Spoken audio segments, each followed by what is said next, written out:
বাবাকে অনেক দিন ধরেই বলা হচ্ছিল লোটে মাছ নিয়ে আসার কথা, কিন্তু বাজারে লোটে মাছ পাচ্ছিল না।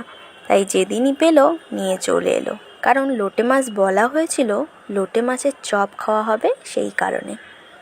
তো যাই হোক, লোটে মাছ নিয়ে এসে সবার প্রথমেই লোটে মাছটাকে ভালো করে ধুয়ে নেওয়া হলো। ধুয়ে লোটে মাছটাকে কেটে নেওয়া হলো।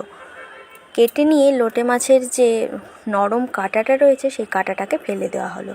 এরপর তার মধ্যে লবণ আর লেবু দিয়ে কিছুক্ষণ রাখা হলো।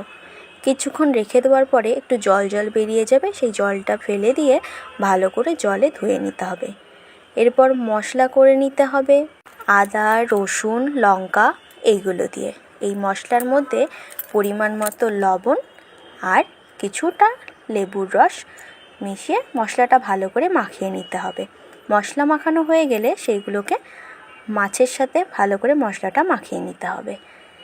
এরপরে মাছগুলোকে রেখে দেওয়া হলো কিছুক্ষণ। ততক্ষণে কয়েকটা ডিম ফেটিয়ে নেওয়া হলো এবং তার মধ্যে দিয়ে দেওয়া হলো পরিমাণ মতো গোলমরিচের গুঁড়ো আর পরিমাণ মতো বিট লবণ।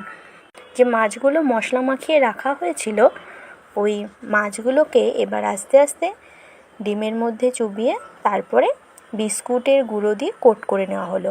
এরপরে বিস্কুটের গুঁড়ো দিয়ে কোট করা হয়ে গেলে এগুলোকে একটা প্লাস্টিকের বক্সে করে ডিপ ফ্রিজের মধ্যে ঢুকিয়ে রেখে দিতে হবে একদিনের জন্য। তাহলে এই যে নরম নরম যে রয়েছে মাছটা, এটা বেশ শক্ত হয়ে যাবে, তাহলে ভাজতে সুবিধা হবে। এবার পরের দিনকে তেল গরম করে তার মধ্যে এই মাছগুলোকে দিয়ে দেওয়া হলো। লো ফ্লেমে দিয়ে মাছের চপটাকে ধীরে ধীরে ভাজতে হবে ভালো করে, তাহলে খুব ভালোভাবে ভাজা হয়ে যাবে। তবে খেতে কিন্তু দারুণ টেস্টি হয়েছিল, তোমরাও ট্রাই করে দেখতে পারো। এই মাছের চপের সাথে যদি তোমরা একটু সস দিয়ে নাও, তাহলে সস দিয়ে মাছের চপটা খেতে ভালোই লাগবে। তোমরাও একটু ট্রাই করে দেখো, আর ভিডিওটা দেখে তোমাদের কেমন লাগলো অবশ্যই কমেন্ট করে জানাবে।